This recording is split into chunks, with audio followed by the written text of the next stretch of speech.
कारकुन नजरियाती है, नजरियाती है। कीमे के नान खाने के लिए जलसों पे नहीं जाते, मेरे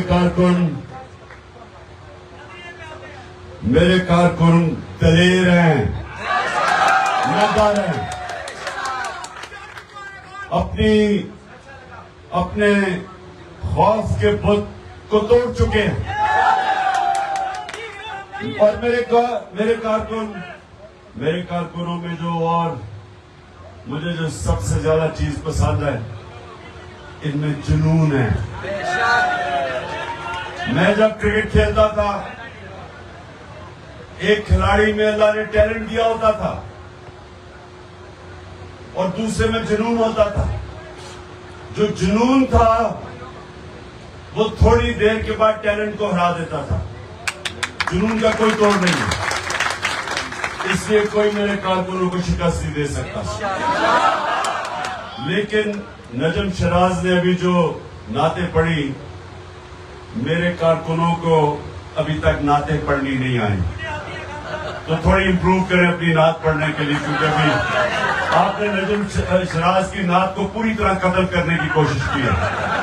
अच्छा, अब सुने आप, मैं सबसे पहले पता चलाना चाहता हूं कि अब किधर किधर से लोग आए हैं। लाहौर, ये लाहौर है सारा, पाकपटन, ये पाकपटन है।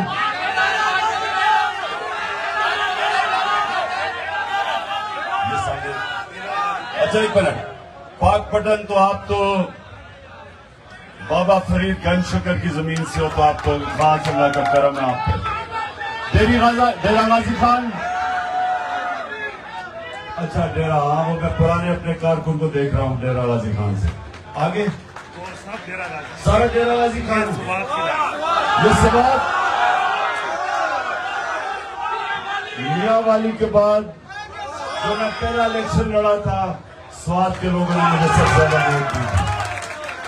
उसके बाद सियालकोट, माशाल्लाह सियालकोट, उसके पीछे बाजोड़, अच्छा बाजोड़, शाबाश,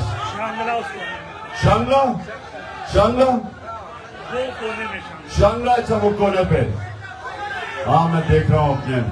और उधर पीछे बस बनेर, कितने लोग हैं बनेर से? बनेर से मुझे नहीं नजर आ रहे लोग। अच्छा बनेर कल है बनेर। अच्छा जी, अब जरा सुने, मुकम्मल खामोशी। अब मेरा काम है, याद रखना, एक लीडर बाप की तरह होता है। अब जिस तरह मैं अपने बेटों को अपने दीन इस्लाम की तरबियत करता हूं, उसी तरह मैं अब आपको करने लगा। और ये याद रखें, मैं फिर से वाज़ेह करता हूं, मैं कोई इस्लाम का आलिम नहीं हूं। मेरी अपनी जिंदगी के तजर्बे से आहिस्ता आहिस्ता, क्योंकि अल्लाह कुरान में कहता है मैं जब चाहूं किसी को सीधे रास्ते पर लगा सकता हूं। ये याद रखें, कुरान में अल्लाह कहता है मैं जब चाहूं किसी को भी सीधे रास्ते पर लगा सकता है। तो जिसको वो सीधे रास्ते पर लगाता है,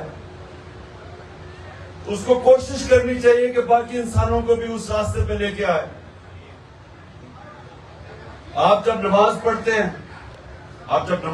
हैं,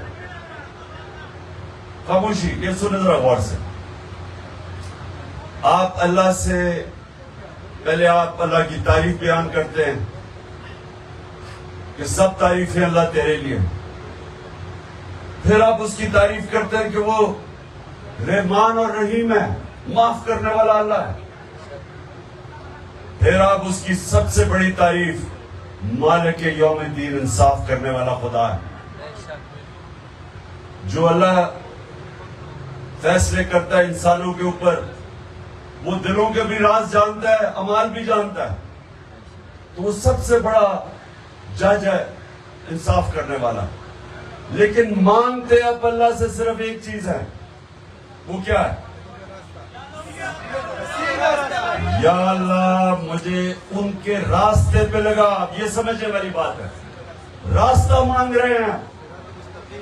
अल्लाह ने यह नहीं कहा कि उस मंजिल पे लेके जा, उस रास्ते पे लगाओ। ये समझने की बात है, क्योंकि अगर वो मंजिल हो तो अल्लाह के पैगंबर वो तो सबसे अल्लाह के करीब थे, लेकिन अल्लाह ने पैगंबरों को भी कहा कि जब तक वो जिंदा हैं वो नमाज पढ़ते हैं, कि वो भी मांगते हैं सीधा रास्ता। इसका मतलब ये एक बहुत बड़ी जहाद है उस रास्ते के ऊपर, और वो रास्ता हमारे लिए हमारे नबी सल्लल्लाहु अलैहि वसल्लम का, जिसके वजह से अल्लाह हुक्म करता है उनके रास्ते पे चलो, उनकी सुन्नत पे चलो, उनकी शरिया पे चलो। अल्लाह क्यों कहता है? हमारी बेहतरी के लिए। ये याद रखना कि जो भी उनके रास्ते पे चलेगा वो है अजमत का रास्ता। दुनिया की तारीख में किसी इंसान को इतनी इज्जत और इतना कारनामे नहीं है जो एक इंसान हमारे नबी सल्लल्लाहु अलैहि वसल्लम के। किसी इंसान, चाहे वो मुसलमान हो या ना हो, कोई दुनिया के अंदर इंसान नहीं आया जिसकी वो अचीवमेंट्स हैं जो हमारे नबी सल्लल्लाहु अलैहि वसल्लम की। और मैं आपको बार बार ये बताता हूं क्योंकि आपको ये, मैं कभी ये नहीं अपनी जिंदगी में कहीं नहीं सुना था। बड़े हर बार बचपन से जुम्मों की नमाज पढ़ते थे, मुझे कभी किसी आलिम ने ये नहीं बताया जो मैं आपको बताने लगा हूं कि मेरे नबी ने हिजरत की 622, ये तारीख अपने ज़हन में याद है। 622 को उन्होंने हिजरत की मदीना में। 625 को पहली जंग बदर होती है, 313 मुसलमान। मेरे नबी दुनिया से पर्दा करते हैं 632, 10 साल के बाद, हिजरत के बाद। तो जंग बदर की 625 के बाद 313 लड़ने वाले दो उस वक्त दुनिया की अजीम सुपर पावर्स थी, रोमन एम्पायर और पर्शियन एम्पायर। एक एक उनकी जिसको सदर्न लीजन कहते हैं, जो उनकी सुपर पावर थी ना, एक एक जो उनकी फौज थी, 1 लाख फौज थी उनकी जदीद हथियारों के साथ रोमन एम्पायर की। तो 625 और 636 ये दिन याद रखें, ये तारीख। 11 सालों में रोमन एम्पायर घुटने टेकता है खालिद बिन वलीद की फौज के सामने यारमुक में, 11 सालों के बाद। और 12 साल यानी अगले साल जो दूसरी सुपर पावर है वो उनके सामने घुटने टेक देती। अब क्यों अल्लाह हमें कहता है नबी सल्लल्लाहु अलैहि वसल्लम के रास्ते पे चलो? समझने की कोशिश करो कि उन्होंने क्या किया था कि वो अरब जिनकी कोई हैसियत ही नहीं थी, अरबों की तो कोई हैसियत नहीं थी। एक तरफ सुपर पावर, एक तरफ दूसरी, मशरिक में एक, मगरिब में दूसरी, ये तो बीच में रेगिस्तान में अरब थे। तो सोचने की बात है कि वो क्या तब्दीली लेके आए थे मेरे नबी लोगों के सल्लल्लाहु अलैहि वसल्लम, लोगों के ज़हनों में, कि वो उठ के दुनिया की इमामत करनी शुरू कर दी। उन्होंने दुनिया की कई 100 साल तक उन्होंने इमामत की। वो क्या चेंज आया था ये आप सबको समझना है। चेंज शुरू हुआ था एक ला इलाहा इल्लल्लाह से। इंसानों को आजाद किया था। जब आप दावा करते हैं अल्लाह के सिवा में किसी के सामने नहीं झुकता, इंसान अपनी आजादी का दावा करता है, और सिर्फ आजाद इंसान इमामत करते हैं, कभी गुलामी इमामत करते हैं, आजाद इंसान करते हैं। तो पहले तो उन्होंने अंदरूनी तौर पे आजाद किया। जब ये आप दावा करते हैं तो आप बुत तोड़ देते हैं जो इंसान को जमीन पे रखते हैं। जो मैं बार बार, एक मौलाना रूबी का, उन्होंने जब कहा ना कि जब अल्लाह ने तुम्हें पर दिए हैं तो क्यों जमीन पे रेंग रहे हो, मतलब यह कि अल्लाह ने तुम्हें अशरफुल मखलूकात बनाया, अजीम मखलूक, लेकिन कुरान में अल्लाह कहता है जब इंसान गिरता तो जानवरों से भी नीचे गिर जाता है। तो अपना मुकाम पहचानो। वो शुरू होता है ला इलाहा इल्लल्लाह से। उसने उन अरबों को पहले आजाद किया अंदरूनी तौर पे। बुत तोड़े, एक तो मक्का में बुत तोड़े। मेरे नबी सल्लल्लाहु अलैहि वसल्लम ने मक्का के वो जो बुत थे वो तोड़े काबा के अंदर, लेकिन अंदरूनी तौर पे आजाद किया वो बुत जो सबसे खौफनाक बुत है, खौफ का बुत। मैं जब क्रिकेट खेलता था मेरे से बड़े बड़े टैलेंटेड खिलाड़ी थे, लेकिन वो खौफ की वजह से ऊपर नहीं आ सके। बैट्समैन गेंद लगने से डरते थे कि तेज बॉलर से बैट्समैन डरता था, ऊपर नहीं आ सका, खौफ को नहीं काबू पा सका, बड़ा खिलाड़ी नहीं बना। एक और था जो हारने से डरता था। ये याद रखें, मेरी जिंदगी गुजरी है मुकाबले में, जो हारने से डरता है उसको जीतना नहीं आता।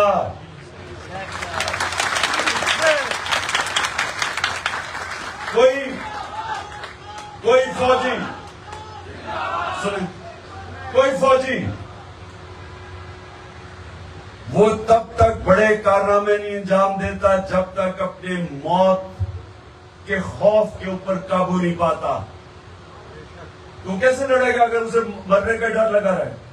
पहले वो अपने खौफ के ऊपर काबू पाता है, फिर बड़े काम करता है। खालिद बिन वलीद शायद दुनिया की तारीख का इस जैसे जनरल आया ही कभी नहीं, वो हारा ही नहीं कभी। लेकिन उन दिनों में जब तलवारों से लड़ते थे खुद आगे लीड करता था, यानी तलवारों से सोचे या मुकाबले में वो खुद आगे लीड करता था। और क्यों? क्योंकि उसका खौफ का बुत खत्म हो चुका था, मौत का डर चला गया था। और जब खालिद बिन वलीद मरने वाले थे, हजरत उमर से बात कर रहे हैं, तो हजरत उमर वो कहते कि इतनी मैंने जंगें लड़ी, क्यों मैं इस तरह मर रहा हूं? मैं चाहता था कि मैं जंग में शहीद हूं। तो हजरत उमर ने उन्हें कहा कि देखो, तुम्हें नबी सल्लल्लाहु अलैहि वसल्लम ने बहुत बड़ा खिताब दिया हुआ था, सैफुल्लाह, अल्लाह की तलवार, वो कैसे कोई उसको मार सकता था? तो मैं आपको बताने की कोशिश कर रहा हूं कि हजरत खालिद बिन वलीद का कोई जिस्म का हिस्सा ही नहीं था जिधर जख्म नहीं था, लेकिन मरा नहीं, क्योंकि जिंदगी मौत अल्लाह के हाथ में। ये जब आपके ज़हन में ये आ जाएगा, जब आपके ज़हन में ये बात आ जाएगी, जब आपके ज़हन में ये आ जाएगा कि इंसान से अल्लाह ने वो हक ही ले लिया मारने का किसी को, वो अल्लाह का फैसला है। वो या आपने तलवार से जाना, या शहादत से जाना, या कैंसर से जाना है, वो अल्लाह का फैसला है। इंसान को आजाद किया इस खौफ से। और दूसरा खौफ कि मेरी जी रोजी ना चली जाए। अब ये कई पुलिस वालों ने, रेंजर्स ने जुल्म किया कि यहाँ एक और पता था गलत कर रहे हैं, औरतें बच्चे हैं, यहाँ शेल मार रहे हैं, वो पैलेट गन्स मार रहे हैं, पता था गलत है, लेकिन नौकरी ज्यादा, रिस्क ज्यादा अजीज थी। ईमान एतमाद नहीं था कि अल्लाह के हाथ में है रिस्क। अगर अल्लाह का ये आपको इत्मीनान होता, वो अपने ज़मीर की आवाज सुनता, बजाय ये कि किसी ऊपर जुराइम पेशा लोग उनको गलत ऑर्डर कर रहे हैं और उनके कहने के ऊपर बेकसूर लोगों के ऊपर हमले कर रहे हैं और उनको जख्मी कर रहे हैं। ये रोकता है, इसलिए इंसान ऊपर चला जाता है, जो अल्लाह के ऊपर ईमान रखने वाला आदमी। इसलिए वो अरब दुनिया की इमामत की उन्होंने, जिनकी हैसियत नहीं थी वो आजाद हो गए लोग। जिल्लत इज्जत दिल्लत, ये भी लोगों को खौफ है कि वो मुझे जलील कर देगा, वो मेरे किसी ने मुझे, ये जितने गंदे गंदे लोग हैं, ये इनकी पीडीएम के अंदर एक से एक बड़ा घटिया और जुराइम पेशा आदमी और गलत बातें करने वाला। कितनी इन्होंने, हर रोज आप सुनते टीवी पे मेरी ये तारीफें करते हैं, कभी क्या कर लिया इन्होंने मुझे, पब्लिक में तो और मकबूलियत हो गई है, क्योंकि जिल्लत अल्लाह के बगैर कोई किसी को नहीं दे सकता, इज्जत अल्लाह के हाथ में। तो ये मैं आप सबको पहले अपने आप को आजाद कर रही है खौफ से, ला इलाहा इल्लल्लाह, बुत सबसे बड़ा खौफ का ये खत्म करें। दूसरा, पैसे का बुत, ये पैसे की लालच की वजह से लोग अपने जमीर बेचते हैं। और तीसरा, मैं का बुत, ये जो मैं, ये भी बहुत बड़ा बुत है। फैसले इंसान ठीक नहीं करता, तो जो नमाज में आप मांगते हैं ना अल्लाह वो रास्ते पे लगा, वो सारा वक्त आपको हर रोज क्यों 5 वक्त पढ़ते हैं? क्योंकि सारा वक्त इंसान को फैसले करने पड़ते हैं। और एक फैसला, अब मैं आपको बताऊं, मैं जब क्रिकेट खेलता था तो मुझे एक दफा पहला मैं कप्तान बना, किसी ने कहा जी हिंदुस्तान से बड़ा पैसा, उसने कहा कि जी आप एक टॉस का जुआ खेलते थे ना, तो एक टॉस का रिजल्ट बता दें, हम तुम्हें इतने पैसे दे देंगे। उन दिनों में बड़ा पैसा था, मैं आज से 40 साल पहले 10 लाख रुपया दे देंगे या 20 लाख रुपया। फिर मुझे साउथ अफ्रीका उन्होंने कहा कि आप उधर इमरान खान को उधर तुम आओगे, क्योंकि वहां नस्ल परस्त रजीम थी, बैन था, उन्होंने मुझे बड़े पैसे किए। तो सारा वक्त इस तरह के जमीर की आपके सौदा करने के लिए सारा वक्त इस तरह की आपको रास्ते, ये आसान रास्ता होता है कि मैं वो रास्ते पे चलूं, जल्दी से पैसा आ जाएगा। हर पुलिस वाले को रिश्वत देने का पैसा आ रहा होता है कि रिश्वत दूंगा तो पैसे बन जाए। ये याद रखिए, ये 2 रास्ते हैं, एक आपकी तबाही का रास्ता है, दूसरी आपकी अजमत का रास्ता है। एक है जो हम शैतान का रास्ता कहते हैं, दूसरा है नबी सल्लल्लाहु अलैहि वसल्लम का रास्ता। वो मुश्किल रास्ता है, आसान रास्ता नहीं है, ये ना समझे वो आसान रास्ता है, लेकिन वही रास्ता आपको ऊपर लेके जाता है ना। आखिर में दुआ कर रहे हैं, अजान होने लगी है। रोजा खोलने से पहले सुने रोजा खोलने से पहले मेरी 3 दुआएं हैं। सबसे पहले मेरे साथ मिलकर मैं दुआ करता हूं कि अल्लाह, आप हाथ उठाए, अल्लाह नहीं, मैं मेरे साथ नहीं, मैं आमीन कहना अपने पास।